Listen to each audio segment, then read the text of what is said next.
आज हमारे मेहमान हैं MS जिन्ना हॉस्पिटल डॉक्टर ताहिर रशीद। आइए जानते हैं कि अस्पताल की जो परफॉर्मेंस है उसको बेहतर करने के लिए और उसकी बेहतरी के लिए वो क्या काम कर रहे हैं। अच्छा डॉक्टर साहब, पाकिस्तान के अंदर जो मैं पब्लिक हेल्थ जो है उसके अंदर नेटवर्क आपको बहुत बड़ा नज़र आता है, सिस्टम नज़र आता है, लेकिन लोग उस तरह सेटिस्फाइड नहीं होते। और एक तरफ प्राइवेट सेक्टर है, वो है भी बहुत महंगा। लोग जहाँ जिसको ज़रा मौका मिलता है वो उधर जाने की कोशिश करते हैं। उसकी वजूहात क्या लगती हैं आपको? बिस्मिल्लाहिर्रहमानिर्रहीम। ऐसे है कि आपने खुद ही अपने सवाल का जवाब दे दिया कि लोड जो है प्राइवेट गवर्नमेंट हॉस्पिटल में बहुत ज़्यादा है। और मेरा ज़ाती ख़्याल है कि आज भी एक्सपर्टीज़ जो है वो गवर्नमेंट हॉस्पिटल में ज़्यादा है, प्राइवेट हॉस्पिटल में ये एक्सपर्टीज़ उतनी नहीं है। ठीक है, लेकिन आबादी इतनी ज़्यादा है, I think it is population explosion कि आप लाहौर को ही देख लें कि ये हॉस्पिटल जिन्ना हॉस्पिटल जो है ये आज से 30 साल पहले बना था 1992 में। अच्छा। और तब ये था, उस वक़्त लाहौर की आबादी क्या थी, ठीक है ना, और ये आई थिंक 800 बेडेड हॉस्पिटल था विद ग्रेजुअली जिसका कैपेसिटी बढ़ती गई। तो आज आबादी आपके सामने लाहौर की कितनी आबादी है? 1.5 करोड़ से ज़्यादा की आबादी है। उस ज़माने में मेरा ख्याल 40-50 लाख की आबादी, 3 टाइम्स जो है ना हॉस्पिटल आबादी बढ़ गई है। और बिल्डिंग हमारे पास वही है तमाम हॉस्पिटल्स में, ठीक है ना। Resources with the passage of time थोड़े से बढ़े हैं, लेकिन जैसे रेशो बढ़नी चाहिए थी वैसे नहीं बढ़ी।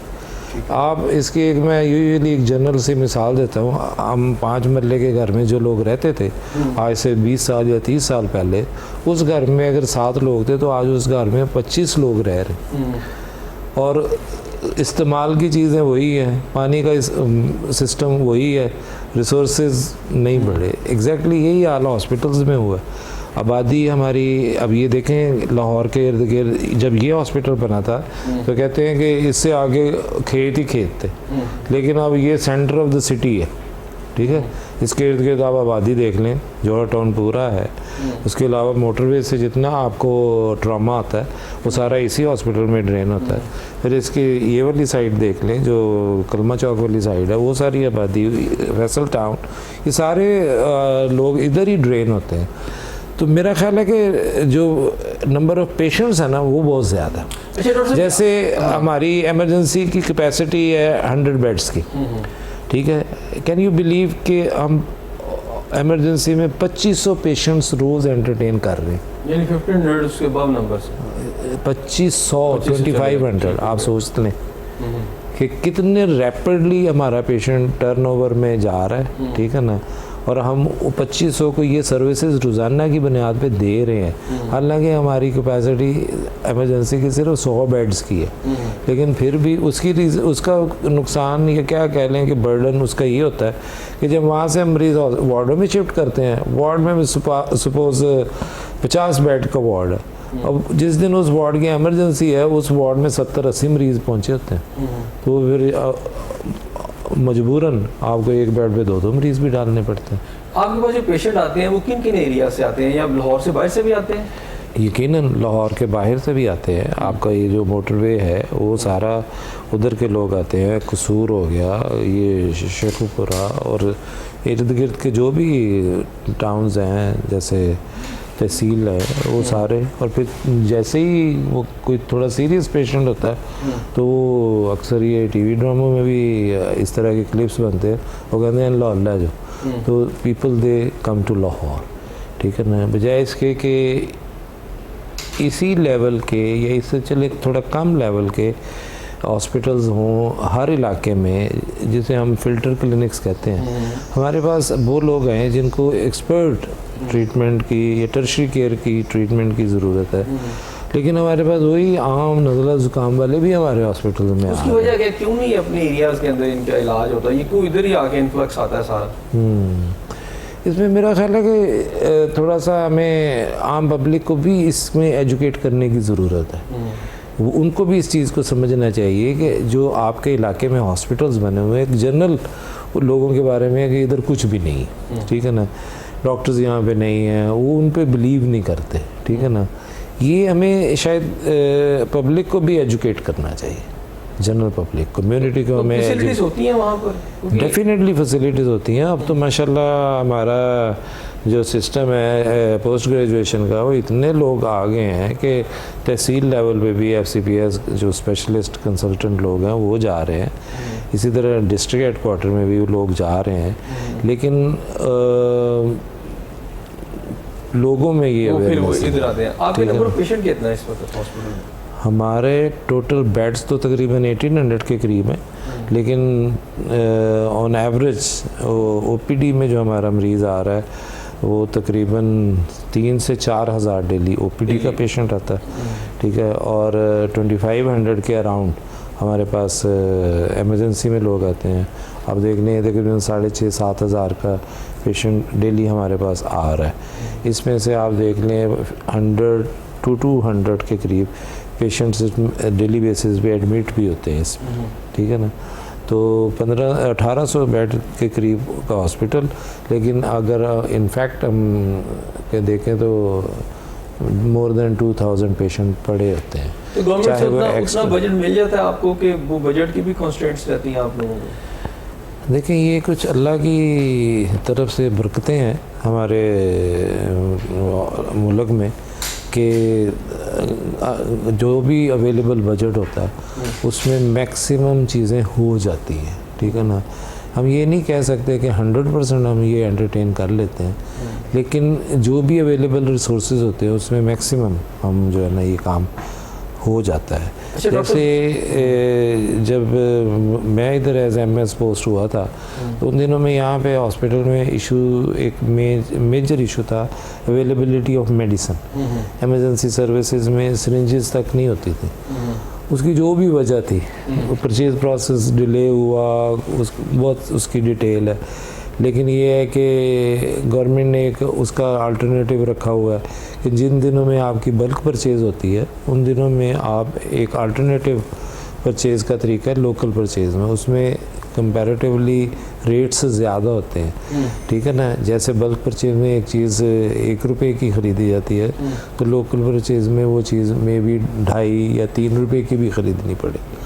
लेकिन ये भी एक सिस्टम गवर्नमेंट का बनाया हुआ है, ये कोई हॉस्पिटल्स ने अपने तौर पे नहीं इसको इवॉल्व किया है, ठीक है ना।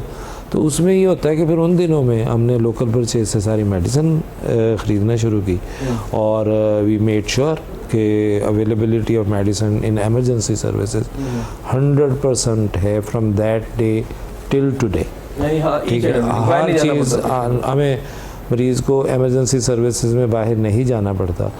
और फिर उसमें एक और नई चीज़ आ गई सेहत सहूलत कार्ड। सेहत सहूलत कार्ड में हमें और मेक श्योर और एश्योर करना पड़ा अवेलेबिलिटी ऑफ मेडिसिन। तो उसमें क्योंकि सेहत सहूलत पे आप कोई चीज़ भी मरीज़ को बाहर से नहीं मंगवा सकते। अच्छा नाज़रीन, यहाँ ब्रेक लेते हैं और जब ब्रेक के बाद वापस आऊँगा तो हम डॉक्टर साहब के साथ मज़ीद बात करेंगे। हमारे साथ रहिए।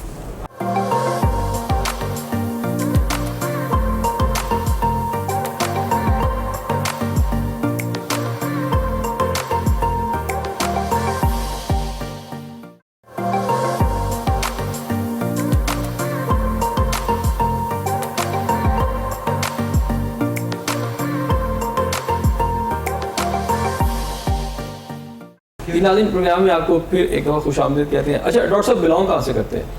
मैं बिलोंग करता हूँ मुल्तान से। मुल्तान से? जी जी। तो इब्तदाई एजुकेशन? मेरी सारी एजुकेशन मुल्तान की है और MBBS जो है वो मैंने बहावलपुर से किया था 82 से लेके 87-88 में। तो वो 5 साल जो मेरे बहावलपुर में थे MBBS के, उसके बाद सर्विस जो है वो मुल्तान में भी की। और पेरीफरी में उस ज़माने में गवर्नमेंट ने एक कंडीशन रखी हुई थी कि आपको पहले देहाती इलाकों में नौकरी करनी पड़ेगी, फिर आप टर्शरी केयर हॉस्पिटल्स में आ सकते हैं। तो तकरीबन 5 इयर्स के करीब 2-3 डिवाइड करके टाइम्स को, तो 5 इयर्स के करीब पेरीफरी में भी जॉब की। फिर मैंने 8-10 साल के करीब निश्तर मेडिकल कॉलेज में टीचिंग में रहा एज डेमोन्स्ट्रेटर, तो एनाटमी डिपार्टमेंट में। फिर वहाँ से मैंने एक पार्ट 1 FCPS किया तो निश्तर हॉस्पिटल में आ गया। आई जॉइंड यूरोलॉजी डिपार्टमेंट और यूरोलॉजी डिपार्टमेंट में unluckily I could not do और माय पोस्ट ग्रेजुएशन। तो वहाँ से फिर मैंने MPH कर लिया, मास्टर ऑफ पब्लिक हेल्थ। तो उसकी बुनियाद पे फिर आई एंटर्ड एडमिनिस्ट्रेशन, और last year I was transferred from Nishtar hospital Multan in as AMS to Punjab Institute of Neurosciences with an additional charge of MS। तो वहाँ पे मैं तकरीबन मई में मैं I joined on 21st of May, और टिल 11th of November वहाँ पे मैंने काम किया। फिर रेगुलर बेसिस पे जब गवर्नमेंट ने इंटरव्यू कंडक्ट किए तो उस सिलेक्शन में जब हुई तो उसके बाद I was posted as MS Jinnah, मुझे पोस्ट कर दिया अच्छा गया। डॉक्टर साहब, ये जो डॉक्टर बनने का अमल था, ये अपनी मर्जी से आप चाहते थे कि बनूं मैं डॉक्टर, या फिर होता है वालिदैन के कहने के ऊपर, बड़ों के कहने के ऊपर जी डॉक्टर बन जाए साड़ा बच्चा या इंजीनियर बन जाए, तो वो किस तरह आपकी ये डॉक्टरी की तरफ कैसे आना? हाँ, वैसे आपकी बात सही है कि शौक़ ये माँ बाप का ही था, ठीक है ना। तो मेरा ऐसा कोई शौक़ नहीं था डॉक्टर बनने का, लेकिन अल्हम्दुलिल्लाह वक्त फिर साबित करता है कि जो माँ बाप ने सोचा था वही सही था, ठीक है ना। क्योंकि जाहिर है जो मतलब उनका विजन, उनकी माँ बाप I think they know better than you कि आप में क्या पोटेंशियल है, आप क्या कर सकते हैं। I think they knew it के अगर इसको हम ये कहेंगे ये कर लेगा। अच्छा, तो अगर आप अल्हम्दुलिल्लाह उनके कहने में ना चले तो फिर क्या बनते? बिजनेसमैन। अच्छा, आपको बिजनेस, मुझे बिजनेस का शौक है, लेकिन अल्हम्दुलिल्लाह आई एम सेटिस्फाइड। कोई रिपेंटेंस तो नहीं है? नहीं, मतलब आई एम सेटिस्फाइड। मेरी अम्मी का, वालदा का ऑपरेशन हुआ तकरीबन 2005-06 की बात है। तो वो रात को फर्स्ट पोस्ट ऑफ नाइट में सीरियस हो गई, तो मुझे अब हर घंटे के बाद उनकी शुगर चेक करनी थी, ठीक है। तो मैं बीइंग डॉक्टर उनके पास ही रहा, तो हर घंटे के बाद ओवरनाइट उनकी ब्लड शुगर चेक करता रहा। जिस वक्त मैं उनसे ज़रा हट के जाना चाहता था तो उन्होंने मेरा हाथ पकड़ लेना कि तू नहीं जाना। तो उस दिन मुझे महसूस हुआ कि शायद यही था मेरा मकसद। अच्छा डॉक्टर साहब, फैमिली में और भी कोई डॉक्टर है कि सिर्फ आप ही डॉक्टर बने? नहीं, मेरी बेटी एक डॉक्टर है, वो इधर पोस्ट ग्रेजुएशन कर रही है शौकत खानम में, हेमाटोलॉजी में। वही किया फिर उनके साथ जो वालिदैन ने आपके साथ किया कि आप नहीं, डॉक्टर बने? मेरी 2 बेटियां थी, ठीक है ना। तो आई देव गेम ओपन एक ऑप्शन दी थी कि वो अल्हम्दुलिल्लाह अल्लाह की मेहरबानी से कुरान की हाफिज़ हैं दोनों, ठीक है ना। तो मेरी ख्वाहिश तो यही थी, ठीक है। तो फिर जब उन्होंने वो काम कर लिया तो मैंने उनको ओपन ऑफ़र दी थी कि जो आप चाहेंगी वो करें ना आप। मैंने उनको फोर्स नहीं किया था। तो बड़ी बेटी ने कहा मैं वो she was influenced by my younger brother, वो इंजीनियर है, PhD है वो, तो वो उससे इन्फ्लुएंस थी। उसने कहा मैंने इंजीनियरिंग करनी है, तो शी डिड आर्किटेक्ट इंजीनियरिंग। तो जो छोटी थी उसने कहा मैंने MBBS करना है, तो she did MBBS। Now she is doing our post graduation Shaukat Khanum hospital. अच्छा डॉक्टर साहब, अच्छी एडमिनिस्ट्रेशन और ख़ास तौर पर किसी हॉस्पिटल की एडमिनिस्ट्रेशन को करने के क्या तरीक़ाकार है? सबसे अहम बात तो मेरा ख्याल है कि टॉलरेंस, ठीक है। हूसोएवर इज़ द एडमिनिस्ट्रेटर, उसको या मैनेजर, उसको बड़ा कूल माइंडेड होना चाहिए, ठीक है ना। He should be a good listener, लोगों को अच्छा सुने, ठीक है ना। और उससे भी बढ़ के एक बात और है जो मैं इस एज में आगे मैंने फील की है कि मतलब जिस सीट पे हम बैठे हैं ये वो सीट है कि अगर हम उसको अच्छे तरीके से उस पर काम करें तो अल्लाह भी खुश है और उसकी मखलूक भी खुश है। तो अल्लाह कहता ना मुझे खुश करना तो मेरे बंदे ने खुश कर दे। तो जो भी हमारे पास रिसोर्सेज हैं उसके शायद हम लोग ना एकोमोडेटिव नहीं रहे, ठीक है ना। हम किसी की बात को सुनते नहीं हैं, ठीक है ना। हमारा फील्ड ऐसा है कि जब कोई भी पेशेंट आता है या कोई साइल आता है तो हम मोस्टली उसकी बात ही नहीं सुनते। तो हम अगर आधा मिनट 1 मिनट उसकी बात सुन लें तो वो उसी में सेटिस्फाई हो जाता है। ये स्पेशली इस फील्ड में और जनरली हर जगह पे we are lacking all this. लोग किसी की बात नहीं सुनते, हर कोई इतना प्रीऑक्युपाइड है, हर कोई अपने अपने मसाइल में इतना उलझा हुआ है कि हम किसी को हेल्प आउट करना ही नहीं चाहते, ठीक है ना। हालांकि अल्लाह का हुक्म हमारे लिए क्या है, दीन ने हमें क्या सिखाया, दीन ने हमें अच्छे अखलाक सिखाए, दीन ने हमें सिखाया कि किसी की मदद करो, भलाई करो किसी की। लेकिन हम लोग ये, हमारा माशरा अब ये कर नहीं रहा, और ये कोई मुश्किल काम नहीं है। ये इतना एग्रेशन हमारे अंदर क्यों आ गया? मेरा ख्याल है कि शायद हमारी ट्रेनिंग नहीं है, ठीक है ना।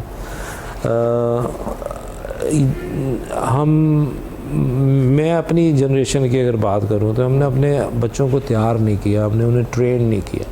हालांकि हमारी ज़िम्मेदारी बेसिकली यही थी, हम उनके रोज़ी रोटी के चक्कर में पड़े रहे कि उनके खर्चे पूरे कर ले, लेकिन उनको हमने एक अच्छा इंसान माशरे का बनाने की कोशिश नहीं की। Things start from your home, ठीक है ना। पहली, वो कहते हैं ना, पहली दरसगाह माँ की गोद है, उसके बाद घर का माहौल है, ठीक है, फिर स्कूल आ जाता है। अब स्कूलों में ये चीज़ें नहीं रही, हर कोई मनी माइंडेड हो गया, ठीक है, हर कोई जो है ना, ही वांट्स ओनली मनी। जब हम जब हम स्कूल एज में थे तो उस दौर में ज़ीरो पीरियड होते थे, कोई ट्यूशन का कॉन्सेप्ट नहीं होता था, कोई टीचर पैसे नहीं लेते थे, और वो एक ज़ीरो पीरियड स्कूल टाइम से स्टार्ट होने से पहले भी लगाते थे, और एक वो 2 बजे के बाद जब स्कूल ख़त्म होता था तब भी लगाते थे, ठीक है ना। वो चीज़ ख़त्म हो गई, ठीक है ना। वो अपनी रिस्पॉन्सिबिलिटी समझते थे इस सेंस में कि इनको हमने तैयार करना, जो हम नहीं कर रहे, हम अपने अपने चक्करों में पड़ गए, ठीक है ना, और बच्चों पे हमने तवज्जो देनी छोड़ दी। अच्छा डॉक्टर साहब, फिर इस हिसाब से तो जो आपके एक तो फिजिकल बॉडी है जो इसके अंदर आपको डिजीज़ आती हैं, तो फिर इसका मतलब तो ये है कि अगर हम अदम बर्दाश्त में चले गए, एग्रेशन है, तो हम तो मेंटल बहुत सारी बीमारियों में जो तो शायद डायग्नोज ही नहीं होती हैं और उनका तो इलाज ही नहीं हो रहा है। आपके माशरे में ये चीज़ें हो रही, हर दूसरा तीसरे बंदे को कोई ना कोई डिप्रेशन और इस तरह के इश्यूज़ हैं, हर बंदे को इस तरह के इश्यूज़ होते जा रहे हैं। आप देखें कि अब वालिदैन की बात बच्चे नहीं बर्दाश्त करते, ठीक है ना। और इसी तरह आपस में भी आप देख लो, वर्किंग प्लेस पे आप किसी को एक से दूसरी दफ़ा कोई बात कह दें, वो करते नहीं। और जिसे कहना चाहिए ना, अनड्यू हमने अपने आप को ओवर स्ट्रेस्ड किया हुआ। तो ये जो शुगर है, ब्लड प्रेशर है, इस तरह की जो बीमारियां रिलेटेड, ये भी इसकी वजह से भी हो सकती हैं? डेफिनेटली, यानी ये वो चीज़ें हैं जो स्ट्रेस रिलेटेड है। फिज़िकल एक्सरसाइज हमने वैसे छोड़ दी है, ठीक है, डाइटरी हैबिट्स हमारे बहुत ख़राब हो गए, ठीक है, और स्ट्रेस जो मेंटल है, it is a cause of diabetes mellitus, hypertension. अब जिसको डायबिटीज़ हो गई है उसको कहते हैं हाइपरटेंशन होनी है, जिसको हाइपरटेंशन हो गई है उसको कहते हैं हार्ट अटैक होना ही होना। ये तो एक विशियस सर्कल है जिसके अंदर हम सारे है, ठीक है ना। तो ये अनलकीली हम, ठीक है ना, अल्लाह ताला ने तो हमें बीइंग मुस्लिम हमारा ये बिलीफ होना चाहिए कि अल्लाह ने हमें सारी चीज़ें ये बताई हैं, नबी पाक ने उन पे अमल करके हमें दिखाया। हम लोग अर्ली मॉर्निंग नहीं उठते, नई नस्ल में अब एक अजीब सा ट्रेंड शुरू हो गया लेट नाइट सोने का, और कई तो रात को सोते ही नहीं हैं, सुबह फजर के टाइम वो सोते हैं और 11-12 बजे से पहले वो उठते नहीं। तो अल्लाह का निज़ाम से हम उलट ही जा रहे हैं ना। अल्लाह ने रात को आराम के लिए बनाया, हम रात को जागते हैं और दिन को हम आराम करते हैं। तो जो कौमें अल्लाह के बनाए हुए SOPs के मुताबिक चल रही हैं वो हमारे सामने, वो किस तरह तरक्कियाँ कर रहे हैं। आप चाइना को देख लें, आप यूरोप को देख लें, वो लोग तहज्जुद के टाइम उठते हैं, वो कि वो नमाज नहीं पढ़ते, वो दुआएं नहीं मांगते, लेकिन उनका उठने का टाइम ये है, ठीक है। शाम को इशा से पहले वाला जो टाइम है उस टाइम पे वो लोग सो जाते हैं, ठीक है ना, हम लोग तो नहीं सोते, ठीक है। वो बातें, और अल्लाह ताला तो रब्बुल आलमीन है, वो तो सबका रब है, सिर्फ मुस्लिमीन तो नहीं है। तो जो उसके कहने पे अमल कर रहा है उनके लोग अच्छे हो रहे हैं, ठीक है। अब वो लोग यूरोपियन जो है वो डिस्करेज करते हैं मोटर कार्स को और वो वॉक करने को प्रेफर करते हैं। उनकी जितनी भी ट्राम सर्विसेज हैं वो इस तरह की हैं कि आपको घर से भी कम से कम 2-3 किलोमीटर पैदल जाना पड़ता है, तो वही वॉक हो जाती है। यहाँ पे हम लोग 1 मिनट में कोई ऐसे आधा किलोमीटर भी फासला तो हम या मोटर बाइक पे जाते हैं या गाड़ी पे जाते हैं, पैदल वाला तो सीन ही। तो अच्छा डॉक्टर साहब, एक स्कूल ऑफ थॉट ये है कि एडमिनिस्ट्रेशन, चूँकि एडमिनिस्ट्रेशन के हवाले से आपसे बात करना चाहूँगा, एक स्कूल ऑफ थॉट ये है कि जी एडमिनिस्ट्रेशन के लिए बड़ा दबा के रखना चाहिए, झाड़ डांट डबट, और ये है कि खींच के रखें तो फिर शायद स्टाफ आपकी मानता है। देखिए ये पर्सन टू पर्सन वेरी करता है, आपकी परसेप्शन क्या है, आपकी ट्रेनिंग क्या है, आपका उसी के मुताबिक आप लोग वो चीज़ें करते हैं। मतलब मैं मतलब नहीं इस तरह का, मेरा जब से हम इधर आए तो हमारा दरवाजे खुले हैं, everybody can come to my office, और वर्कर्स हैं, किसी को कुछ भी नहीं कहा, सिर्फ एक बात समझाइए कि आप काम करें, जो आपकी ड्यूटी है उस ड्यूटी को पूरा करें, और ये सोच के करें कि अगर आप उस ड्यूटी में कुछ अच्छा कर जाएंगे तो अल्लाह ताला आपके लिए आसानियाँ पैदा करेगा। आपके लिए आसानियाँ सिर्फ पैसा ही नहीं होता, सेहत तंदुरुस्ती भी आसानी है, ठीक है ना। आप शादीशुदा हैं, बच्चे हैं, आप घर जा रहे हैं, बच्चे ठीक ठाक है, ठीक है ना, आप खैर खैरियत से घर पहुंचते हैं, सुबह उठ के फिर आ जाते हैं, ये सब आसानियाँ हैं, अल्लाह की नेमतें हैं, ये अल्लाह की नेमतें। और वो तब करता है जब आप उसके बंदों के लिए आसानियाँ पैदा करते हैं। तो अल्हम्दुलिल्लाह 5 महीनों में कभी कोई इस तरह अच्छा डॉक्टर साहब, इसमें कई हैबिचुअल होते हैं ना, वो तब भी बाज नहीं आते, बल्कि शायद आपकी उस नरमी का फ़ायदा उठा जाता है। उसके लिए हमें इंतज़ार करना पड़ता है, डेट मतलब एक वक्त आ जाता है जब वो फिर ट्रैक पे आ जाते हैं। जब हम किसी को बुरा कहते रहेंगे तो वो हमें मज़ीद बुरा बन के दिखाएगा। मेरे ऑफिस में एक वर्कर है, उसकी सैलरी बंद थी, रीज़न बीइंग कि जी 2-2 महीने ये गायब रहता है, ठीक है ना। तो मैंने कहा ठीक है, अब ये नहीं गायब रहेगा, इसको आप मेरे ऑफिस में लगा दें। अब उस तकरीबन 2 महीने से ज़्यादा हो गया, वो बंदा 3-4 बजे से पहले नहीं जाता मेरे ऑफिस, ठीक है। सिर्फ उसको प्यार से समझाया और वो उस पर अमल कर रहा है। अच्छा, अगर मैं उसको कहता कि याद नहीं आया तो एम तो अच्छा कुछ होते हैं सीनियर, मिसाल बनने के लिए वो खुद टाइम पे आ जाते हैं, फिर पूरे स्टाफ को आना पड़ता है, तो आपका आने का और जाने का मामूल क्या है? देखिए हम लोग मतलब डेली बेसिस पे हमारी एक मीटिंग होती है, सुबह की मॉर्निंग मीटिंग, तो वो हम 9 बजे कंडक्ट करते हैं, और अक्सर लोग उससे पहले आ जाते हैं। ऑफिशियल टाइमिंग 8 बजे का है। कोई बाज़ दफ़ा लाहौर बड़ा शहर है, ट्रैफिक के इश्यूज़ हैं, एट टाइम्स आप लोग ट्रैफिक में फंस जाते हैं, तो 5-10-15 मिनट कुछ लोग लेट हो सकते हैं, तो इतनी लिबर्टी तो होती ही है, ठीक है ना।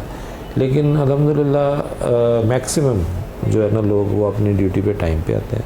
बायोमेट्रिक सिस्टम कोरोना की वजह से बंद था, वो दोबारा से स्टार्ट कर दिया हुआ, तो उसमें सारा अपने। अच्छा, इस हॉस्पिटल के अंदर जो आप उसे कह लें कि यहाँ का जो नेटवर्क था, इतना जो माजी में जो खबरें आती रही कि जो भी कोई एमएस आके लगे, नीचे इतनी ज़्यादा रेजिस्टेंस थी कि अगर वो ज़रा से कोई एमएस ठीक करने की किसी सिस्टम को कोशिश करते थे तो नीचे की जो माफिया है वो उसको गिरा देती थी, या उनके पीछे एक महाज खड़ा हो जाता था। इस वक्त सूरत हाल क्या है?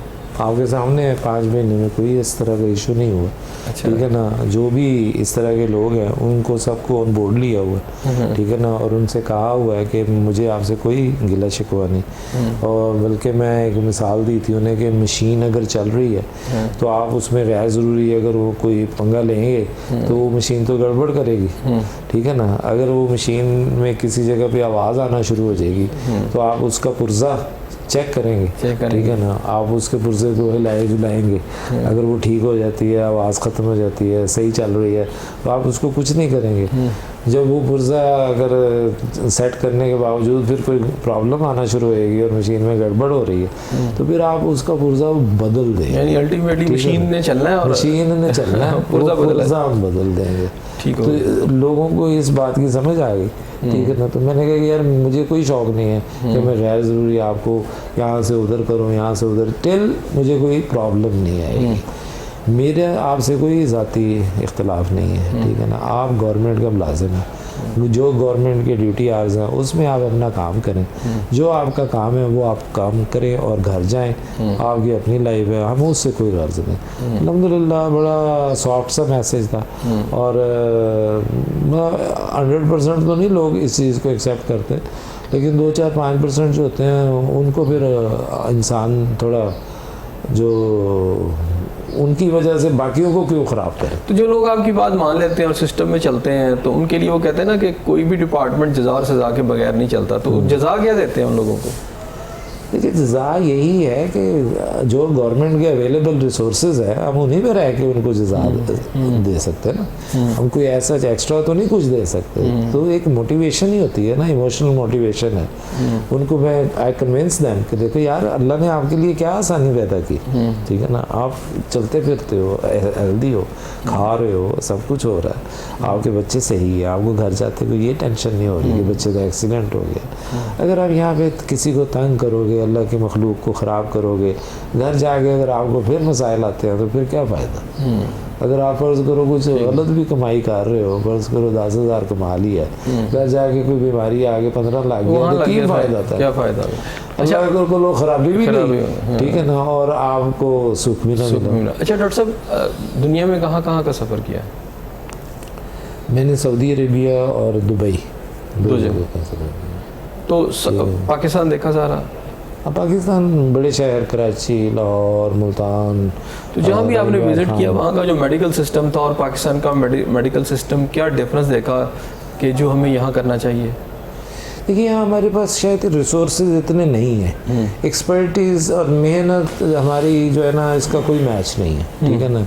आप सऊदी अरबिया में चले जाए, आप दुबई में चले जाए, जो सबसे बेहतरीन वहाँ पे डॉक्टर्स होंगे वो आपको पता चलेगा पाकिस्तानी है, ठीक है ना, क्योंकि ये कौम बहुत हार्ड वर्किंग है। हमारी जो ट्रेनिंग है शुरू से ही पढ़ने की और काम करने की वो मैचलेस है। और जिस तरह किसी भी इदारे में लेट से ओपनली की अगर आर्मी की जो है उसमें एक सिस्टम है, तो उस सिस्टम में उनको वो इतना सेट कर देते हैं कि वो कहीं भी जाके कम्पीट करें। हमारा डॉक्टरी का जो निज़ाम है, हेल्थ का, मेडिकल कॉलेजेस का सिस्टम भी इतना स्ट्रॉन्ग है, इसमें भी जो लोग आते हैं वो इतने की मतलब उनके स्टैमिने बने होते हैं पढ़ने के, काम करने के।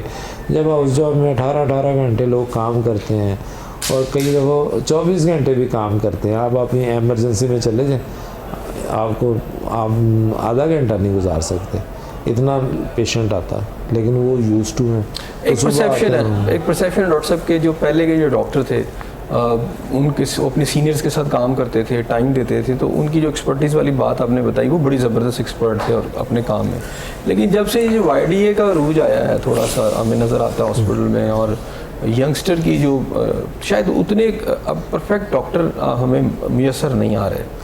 देखिए ये तो इन जनरल आपका सारा सिस्टम गड़बड़ हो रहा है ना, in general, not only doctors, generally आपकी सारी यंग जनरेशन इस तरह हो रही है। मैंने शुरू में ये बात कही थी कि हमने शायद अपने बच्चों की ट्रेनिंग ही नहीं कर रहे, तो ये ट्रेनिंग स्टार्ट होनी थी घर से, ठीक है।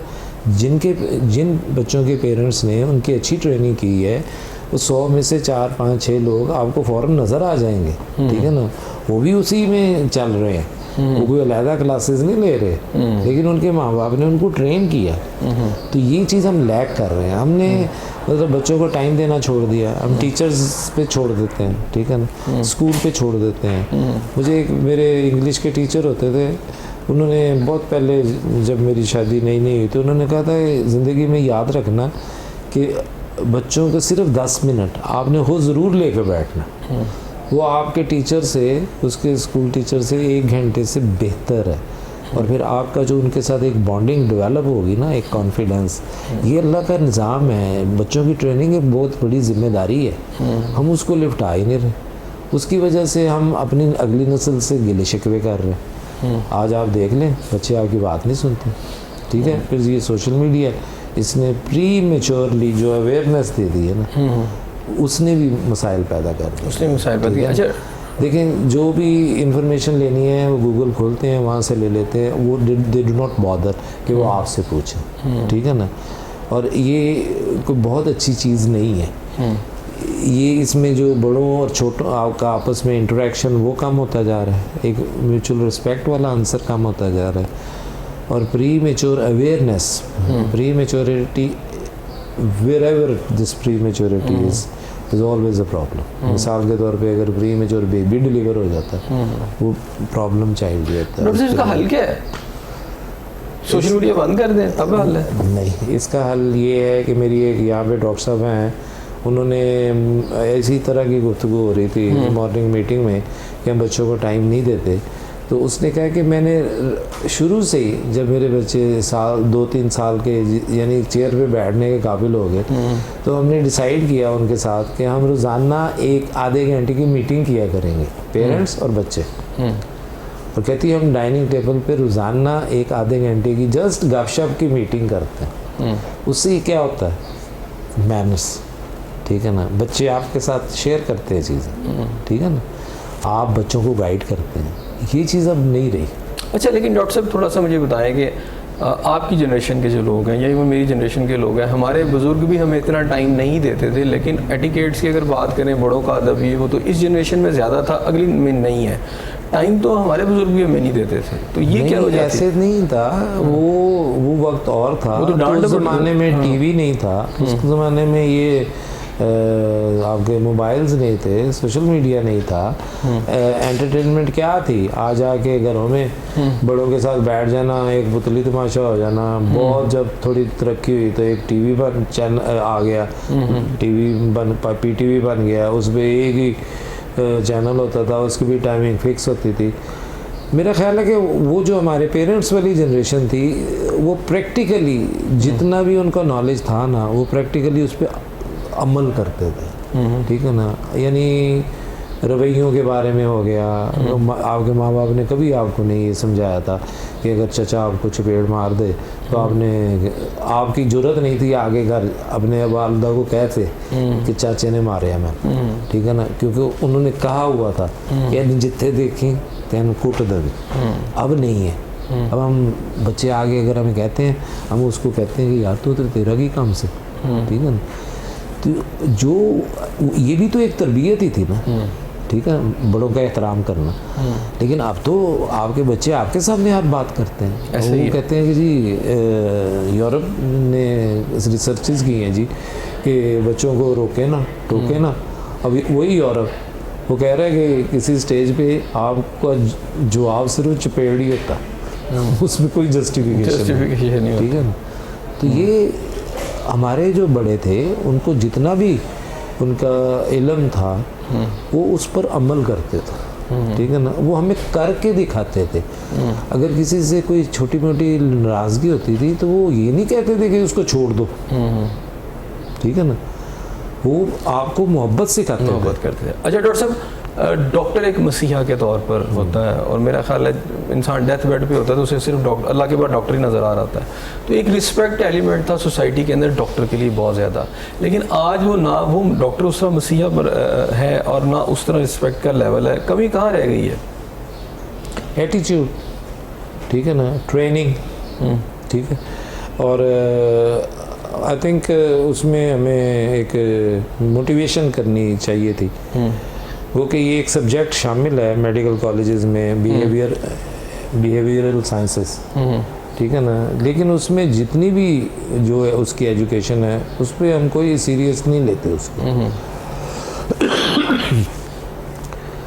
ये एक बहुत बड़ी वजह है, ठीक है, और उसमें शायद सीनियर्स का भी एक रोल है, ठीक। और जिस तरह मैंने एजुकेशन में आपको बताया था कि टीचर एक्स्ट्रा टाइम देते थे, कोई पैसा की इन्वॉल्वमेंट नहीं होती थी। अब अनलकीली आई शुड से कि हम लोग मनी माइंडेड हो गए। तो जो हमारे प्रोफेसर्स थे उस ज़माने में वो लोग भी प्राइवेट प्रैक्टिस करते थे, ठीक है, लेकिन वो बाकायदगी से रोज़ाना वार्ड के राउंड भी करते थे, वार्ड में अपने जो स्टूडेंट्स आते थे उनकी क्लासेस भी लेते थे, और जो आपके अपने डॉक्टर्स होते थे उनके पोस्ट ग्रेजुएशन के उनकी भी क्लासेस बाकायदगी से लेते थे। प्रैक्टिस वो सिर्फ अपनी सरकारी कोठी में करते। अच्छा डॉक्टर साहब, इसमें एक बात ये भी है ना, जो अपने खुद तो काम मनी माइंडेड अब एक डॉक्टर जो था आपको एक मसीहा के तौर पर देखता था, उसका भी मनी मेकिंग वाला माइंड नहीं था, लेकिन आज वही प्राइवेट हॉस्पिटल में बैठा है। मैं क्योंकि खुद एक वाकई का आई विटनेस हूँ कि एक पेशेंट को जब एक सरकारी हॉस्पिटल में लाया गया, उसको जो भी प्रॉब्लम थी तो उसको वो एक प्रोफेसर साहब गुजर रहे थे तो उनको कहा गया किसी को देख ले, तो उन्होंने हाथ लगाने से इनकार कर दिया कि मैं तो देख नहीं सकता, इसकी पोजीशन बड़ी ख़राब है। लेकिन वही पेशेंट उठा के जब आप प्राइवेट हॉस्पिटल ले गए और वहाँ पे लाख 2 लाख 3 लाख रुपए दिया तो वही सारे लोग देख रहे थे और कोई इशू भी नहीं था। तो ये एक जो चीज़ आई है कि और एक और वाक़या मैं आपको बता देता हूँ कि मेरे एक अपने ही अजीज़ जो हैं वो डॉक्टर हैं, तो वो एक लाहौर के एक बड़े हॉस्पिटल में, प्राइवेट हॉस्पिटल, उन्होंने बाहर से पढ़ के आए तो वहाँ थोड़े दिन के लिए जॉब की तो छोड़ के आगे। तो मैंने उनसे पूछा कि यार ये क्यों अब छोड़ा है 2-3 दिनों में? तो उन्होंने कहा जी कि बात यह है कि मैं वहाँ पेशेंट देख रहा था, किसी को ज़रूरत नहीं थी, मेडिसिन जैसी थी मैं दे रहा था, तो उन्होंने मुझे बुला के कहा ये आप क्या कर रहे हैं? तो मैंने उनसे कहा जी कि मैं तो कुछ गलत नहीं कर रहा था। उन्होंने कहा नहीं, आपने जो पेशेंट भी आना है उसको एक ड्रिप लगानी है, कुछ इंजेक्शन लगाने हैं और आपने 5-6 हज़ार का बिल बनाना है। तो अगर वो वहाँ जॉब करना चाहते तो 6-6 हज़ार का सबको या 8 हज़ार का बिल बनाते रहते, लेकिन उसकी दवाइयों के भी साइड इफ़ेक्ट्स होने थे कोई ना कोई, अगर किसी को ज़रूरत नहीं है। तो जब इस तरह का माइंड आ जाता है तो आप नहीं समझते कि इसकी वजह से भी डॉक्टर की एक जो रिस्पेक्ट थी वो कम हुई है? मेरा ख्याल है कि मोरालिटी इन जनरल वो हमारी कौम में शायद ना होने के बराबर रहेगी। ये सिर्फ डॉक्टर्स नहीं, ठीक है ना, आप बाकी शोबों में भी देख लें।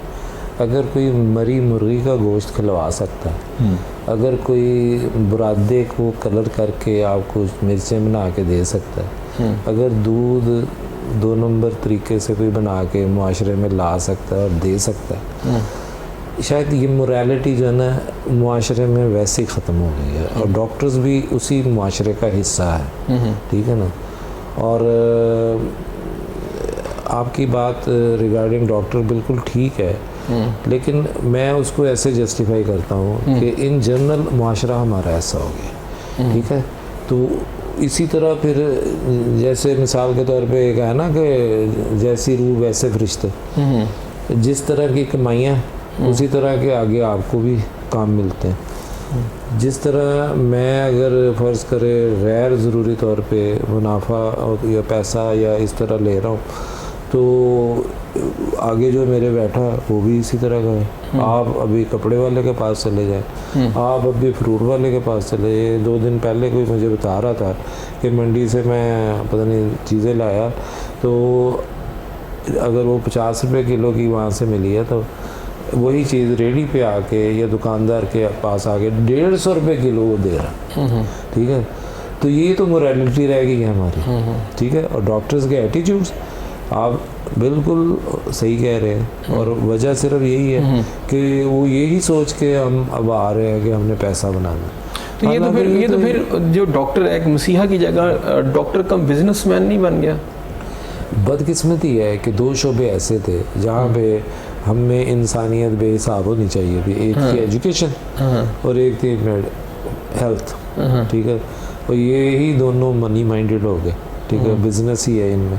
एजुकेशन में देख लें स्कूल क्या कर रहे हैं, ठीक है, कितना एक वो इखलाकियात सिखा रहे हैं, सिर्फ वो पैसे बनाने की मशीन बने हुए हैं। यही हाल हॉस्पिटल्स में हो रहा है। आप प्राइवेट हॉस्पिटल्स में देख लें, जैसे आपने बताया कि 5-6 हज़ार रुपये लेना हर मरीज़ से, तो उन लोगों को ये चीज़ मतलब जेब नहीं देती। वैसे तो किसी को भी जेब नहीं देती ये चीज़ें। शायद हम लोग दीन से भी दूर होते जा रहे हैं, हमारा अल्लाह पे भरोसा ख़त्म होता जा रहा है।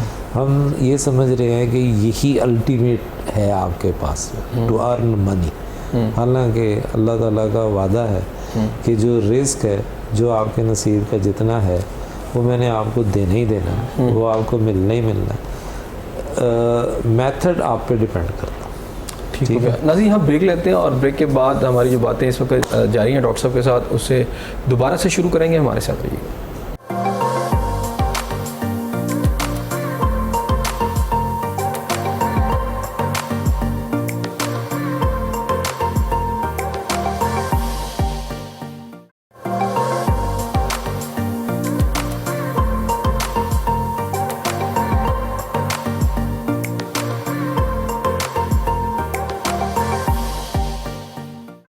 वेलकम बैक नाज़रीन। अच्छा डॉक्टर साहब, हॉस्पिटल जो है जिना हॉस्पिटल लाहौर जो है, यहाँ पे मशीनरी कौन कौन सी अवेलेबल है इस वक्त? यहाँ पे हमारे सीटी स्कैन मशीन अवेलेबल है, एमआरआई मशीन यहाँ की ख़राब हो गई थी लेकिन उसका सारा प्रोसेस शुरू हो गया है, मशीन आ गई है, जस्ट इंस्टॉल होनी है। उसके अलावा बाकी तमाम जो एक्सरे मशीन्स हैं, अल्ट्रासाउंड मशीन्स हैं, और एक कैंसर के पेशेंट्स के लिए रिसेंटली गवर्नमेंट ने हमारी एक स्कीम अप्रूव की थी 2 हॉस्पिटल्स के लिए, मेयो के लिए और जना के लिए, वो है लीनियर एक्सेलरेटर। तो वो काफ़ी महंगी मशीन है, तकरीबन 1 अरब और 20-30 करोड़ की मशीन है। वो उसकी मंजूरी हो गई है और वो भी उसका पे काम शुरू हो गया है। उसका जो बंकर अच्छा डॉक्टर साहब, आमतौर पे हॉस्पिटल मशीनें आ भी जाती हैं, लेकिन ये एक जो जनरल टेंडेंसी है वो ये है कि वो मशीनें आती हैं कुछ अर्से बाद ख़राब हो जाती हैं, उनकी देखभाल नहीं होती।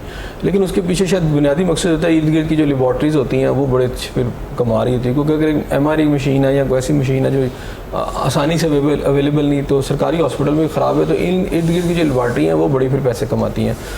क्या ये परसेप्शन ठीक है? To some extent you can से।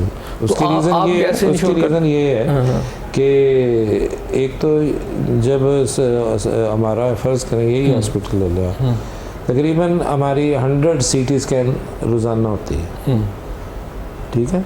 इसी तरह एमआरआई में न्यूरो साइंसेस में था तो वहाँ पे 24 घंटे की हमें थी कि आप 24 घंटे चलाएं, लेकिन हम उसको तकरीबन 18 घंटे चलाते थे, ठीक है। और 18 घंटे में अगर उसकी कैपेसिटी थी 50 एमआरआई की, तो उसको टाइम शॉर्ट करके due to number of patients उसको हम 70 भी करते थे, 75 भी करते थे, ठीक है। जब आप प्रॉपरली मशीनों को मेंटेन नहीं करेंगे, ठीक है, प्रॉपरली ट्रेंड आपके पास अमला नहीं होगा, तब ये मसाइल आएंगे। हमारे हॉस्पिटल्स में इस वक्त एक बहुत बड़ा इशू प्रॉपरली ट्रेंड स्टाफ है, ठीक है, और मशीनें आ जाती हैं लेकिन प्रॉपर कैसे हल कैसे करते हैं इस मसले को, कैसे कोपित करते हैं? वो फिर ऐसे ही है कि आधा तितर आधा बटेर, जिसको सपोज सीटी स्कैन मशीन चलानी आती है और एमआरआई की उसकी एक्सपर्टीज़ नहीं है, हम वो उससे एमआरआई भी चलवा ली जाती है। ये ट्रेंड स्टाफ किसने आपको देना होता है? ये तो देखें, ये तो एक मतलब एक सिस्टम है पूरा ट्रेनिंग का, ठीक है। गवर्नमेंट ने आपको मशीन दे दी तो स्टाफ किसने देना है उसका ट्रेन? वो भी ऑब्वियसली गवर्नमेंट ने देना है वो ट्रेन स्टाफ। अब ट्रेनिंग के इंस्टीट्यूट्स अगर आपके पास है ही नहीं, 1 या 2 अगर इंस्टीट्यूट हैं, ठीक है ना, और फिर उसके बाद उनकी जब सब SNE वगैरह बनती है उसमें टेक्नीशियंस होते हैं, वो जब प्रॉपरली ट्रेन होंगे तो हमारे पास आएंगे ना। तो अगर वो इदारे नहीं है ट्रेनिंग के, ठीक है ना, अगर तो ये आप सवाल उठाते हैं मुख्तलिफ फोरम के ऊपर, जब आप मिसाल है कि अभी एमआरआई मशीन ठीक होकर आ जाती है तो आपने ये सवाल किसी से उठाया कि जी इसके साथ ट्रेंड स्टाफ भी होना चाहिए यहाँ? बिल्कुल, ये तो जब हम लोग मीटिंग्स में जाते हैं, ठीक है ना, और उधर हमारी ये बिल्कुल हमारी डिमांड होती है कि हमें आप ट्रेंड स्टाफ दें, ठीक है ना। बाकी दूसरी जो बात आपने की है, अब वो फिर वही मोरालिटी की बात आ जाती है कि लोग इस चीज़ को समझते नहीं है। असल जब तक हमारा मुआशरा ऐसे है कि जब तक हम खुद उसमें से गुजरते नहीं है ना, हम इस चीज़ को रियलाइज़ नहीं करते, ठीक है। जब हम खुद हॉस्पिटल में एज पेशेंट नहीं आते तब हमें रवैयों का नहीं समझ आता। यहाँ के डॉक्टर्स, सीनियर डॉक्टर्स जब बीमार होते हैं, डॉक्टर भी बीमार हो जाते हैं, तो वो इलाज यहाँ कराना प्रेफर करते हैं कि हमें जिना हॉस्पिटल में, या वो भी प्राइवेट हॉस्पिटल्स में करवाते हैं? मेरा नहीं ख्याल कि वो ये प्रेफरेंस उनकी आई थिंक गवर्नमेंट हॉस्पिटल्स है।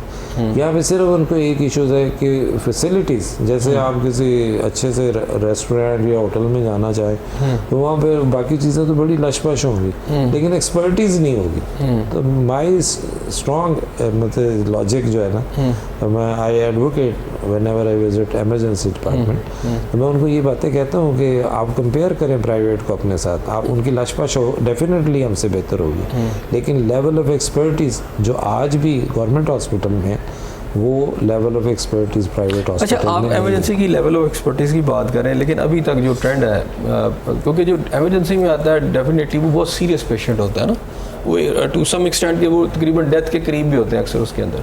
तो वहाँ तो एक्सपर्टीज़ के डॉक्टरों की बड़ी होनी चाहिए, प्रोफेसर, असिस्टेंट प्रोफेसर, वो सारे मौजूद होने चाहिए। लेकिन होता ही है कि वहाँ पर आमतौर पर जो उनको डील करते हैं वो आपके यंग डॉक्टर्स करते हैं, वो हिस्ट्री बना रहे होते हैं। अच्छा, उसमें कई पेशेंट्स की, मैंने तो एक दो को वॉच भी किया, डेथ हो गई, सीनियर डॉक्टर ही मौजूद नहीं था। अभी आपके हॉस्पिटल में क्या सूरत हाल है? प्रोफेसर बाउंड है, आते हैं, या फिर वो? देखिए, यहाँ पे एक मिसकंसेप्शन ये भी है कि सीनियर डॉक्टर मीन प्रोफेसर, ठीक है। जो सीनियर रजिस्ट्रार लेवल का डॉक्टर होता है ना, वो स्पेशलिस्ट डॉक्टर होता है। वो सीनियर रजिस्ट्रार तक पहुँचते उसको भी काफ़ी टाइम लगता है, ठीक है। तो तमाम एमरजेंसीज़ में हर वक्त एक सीनियर रजिस्ट्रार ऑन कॉल होता है, ठीक है। ऑन कॉल क्या, फिज़िकली वो वहाँ पे मौजूद होता है। तो चूँकि ये टर्शरी केयर हॉस्पिटल्स हैं, यहाँ पे हमने ट्रेनिंग भी करनी है, ठीक है ना। तो उसमें ट्रेनिंग में ज़ाहिर है पोस्ट ग्रेजुएट रजिस्ट्रार्स हैं, वो काम करते हैं अंडर सुपरविजन ऑफ दोज एसआरस। ये सिर्फ पाकिस्तान में नहीं है, ये पूरी दुनिया में ये निज़ाम है कि जो कंसल्टेंट्स होते हैं वो ऑन कॉल होते हैं, ठीक है। जब एक एसआर है, उसको कोई इस तरह का if he comes across such a case कि जिसमें उसको नहीं डिसाइड कर पा रहा कि इसको क्या करूं, तो वो अफसर ने जो ऊपर को कॉल करेगा, ठीक है ना। वो उनकी फिर इंटरफेरेंस होगी, वो एक ओपिनियन देंगे। अगर वो समझते हैं कि उन्हीं को ये ऑपरेट करना है तो दे डू कम। ऐसा नहीं है कि वो नहीं आते, ठीक है ना। कंसल्टेंट्स भी आते हैं, लेकिन एज़ पर डिमांड आते हैं, एज़ पर डिमांड होते हैं। अच्छा डॉक्टर साहब, बाकी आप ये लोगों के दिमागों में ये गलत एक मिसकंसेप्शन है मेरे हिसाब से। देखें, लेवल्स हैं, हाउस ऑफिसर है, उसका एक ख़ास लेवल है, उसने सिर्फ हिस्ट्री लेनी है, ठीक है ना। और उसके बाद पीजीआर है, जो पोस्ट ग्रेजुएट रजिस्ट्रार है, पहले साल वाले ने इस लेवल का काम करना है, दूसरे ने इस लेवल का, तीसरे वाले ने इस लेवल, फोर्थ ईयर वाला ऑलमोस्ट लाइक एन एसआर ही हो जाता है, क्योंकि उसके इतनी ड्यूटीज़ की होती हैं, इतने पेशेंट्स देखे होते हैं, एक प्रैक्टिकल एक्सपीरियंस होता है। रोज़ाना आप देखें मेडिसिन एमरजेंसी में जाके, ठीक है ना। तो ये एक मिसकंसेप्शन है लोगों की शायद एक्सपेक्टेशंस बहुत ज़्यादा हैं, ठीक है। मैंने आपको शुरू में भी ये बात कही थी, हमें लोगों को भी एजुकेट करना चाहिए। अच्छा, अगर ये वादी वाला जो प्रेशर है, अगर इसको कम कर दिया जाए, मतलब एक हॉस्पिटल में अगर जैसे आपने बताया 2500 अगर आ जाता है, तो अगर वो 1500 पे चला जाता है या 1000 पे, तो फिर तो ठीक हो सकता है। डेफिनेटली बहुत फ़र्क पड़ेगा, लेकिन बीइंग गवर्नमेंट हॉस्पिटल हम ये काम कर नहीं सकते। वी कैन नॉट रिफ्यूज़ किसी को। हम ये नहीं कह, हमें कोई शौकत खाना हॉस्पिटल तो है नहीं। इसका मतलब रेफरल सिस्टम आपका ठीक हो जाए, वो सिस्टम ठीक हो जाए, फिर यहाँ पे प्रेशर कम हो सकता है। यकीनन कम हो जाएगा प्रेशर, ठीक हो गया। हमारा जो लेवल है ट्रीटमेंट का, उसमें भी काफ़ी इम्प्रूवमेंट आएगी, क्योंकि लोग ओवरबर्डन नहीं होंगे। अच्छा डॉक्टर साहब, लोगों को, पाकिस्तान को कोई पैगाम देना चाहते हो? मेरा पैगाम है सब लोगों को, सब पाकिस्तानी अवाम को, कि देखें, हम लोग शायद हमारा मोरालिटी, हमारा एटीट्यूड ये अप टू द मार्क नहीं रह गया, ठीक है ना। और उसकी एक वजह शायद ये है कि हम में टॉलरेंस नहीं रह गया। हम किसी को सुनना नहीं चाहते, अगर सुनते हैं तो उसको हम हेल्प नहीं करना चाहते। तो मतलब मैं समझता हूँ कि अगर हमारे अंदर ये टॉलरेंस आ जाए, हम अगर ये सोच लें कि अल्लाह ने हमें क्या कहा है, अल्लाह ताला ने हमें 2-3 अल्फाज की ताकीद की है बार बार, बर्दाश्त करना और दरगुज़र करना और सब्र करना। शायद हम लोग, हर कोई अर्जेंसी में, हर कोई जल्दी में, हर कोई कहता है मेरा काम कर दो, ठीक है ना। हालांकि हमारी हिस्ट्री, अगर हमारे पैगंबर के दौर के जो सहाबा कराम थे, उनके हम वाक़यात देखें तो वो एक दूसरे के लिए अपनी कुर्बानी देते थे। शायद अब हम वो कुर्बानी देना छोड़ गए, हम दूसरों से कुर्बानी मांगते हैं, देना नहीं चाहते। तो मेरा पैगाम यही है कि हम अपने अंदर ये बर्दाश्त पैदा करें और ये सोचें कि हमने, बीइंग मुस्लिम, हमें ये सोचना चाहिए कि अल्लाह का हुक्म है हमें कि हम एक दूसरे की मदद करें। बजाय जब हम खुद किसी की मदद करेंगे तो फिर ऑटोमेटिकली इन रिटर्न हमें भी अल्लाह की मदद हासिल होगी।